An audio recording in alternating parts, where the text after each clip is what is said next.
Picture this. It's San Francisco, 1848. A man is just screaming in the middle of the street, waving this little bottle filled with gold dust. He looks completely unhinged. But that man is about to become California's very first millionaire. And then, he's gonna lose it all. So let's set the scene. This is a small, dusty port town on the absolute brink of chaos. It has no idea it's about to be completely swallowed by gold fever.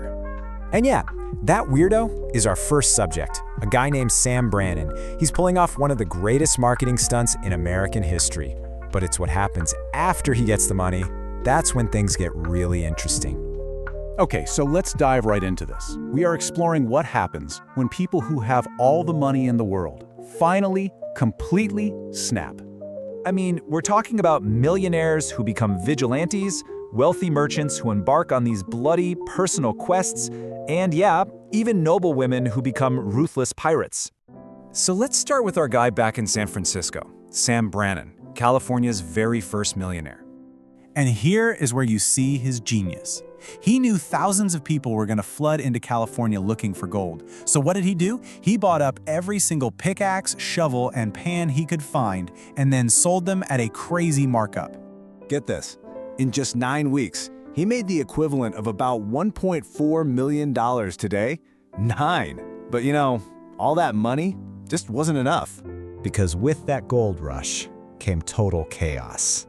The city became a lawless mess. It was run by gangs like the Sydney Ducks. And the police, they were completely useless. And this is what caused Sam Brannan to snap. See, here's the thing. He didn't just get mad. He got organized. He gathered up all these other businessmen and formed this Committee of Vigilance.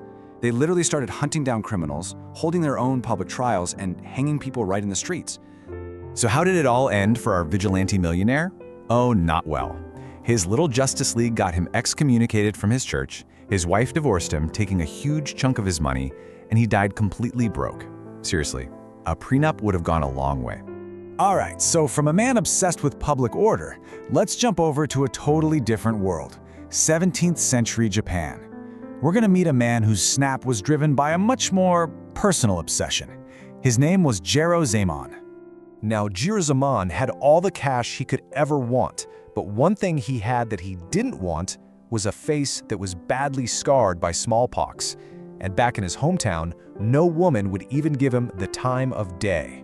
So, while visiting the city, he becomes totally obsessed with this high-class courtesan. He just starts showering her with gifts, spending his entire fortune, bankrupting his business back home, all because he's convinced she actually loves him. The moment he realizes it was all just business for her, he breaks. Those were his words, just filled with this sense of entitlement and pure rejection. He storms into a tea house with a short sword and brutally murders her. He was captured and, well, he was executed not long after. Okay, but for our final story, we might just have the most epic snap of them all. Let me introduce you to Jeanne de Clisson, the Lioness of Brittany. So back in the 1300s, Jeanne was a very wealthy noblewoman, and she was madly in love with her husband. But after what was basically a sham trial, the French king has him beheaded and puts his head on a spike for everyone to see. When Jeanne saw it, she didn't just mourn, she vowed revenge. And this is what's so incredible. This wasn't just a fit of rage. Look at how methodical this was. She sold everything, every piece of land, every jewel, all to raise her own private army and buy her own fleet of warships. She bought 3 warships. And she didn't stop there. Oh no, she had them painted jet black and had the sails dyed blood red, all just to terrorize the French coast. And her flagship, the crown jewel of this terrifying revenge fleet, was given the most direct and honestly chilling name you can possibly imagine. She called it My Revenge. For years, she and her fleet hunted French ships. They say she would personally behead any nobleman she found with a massive axe. And get this, after her enemy, the king, finally died, she just retired.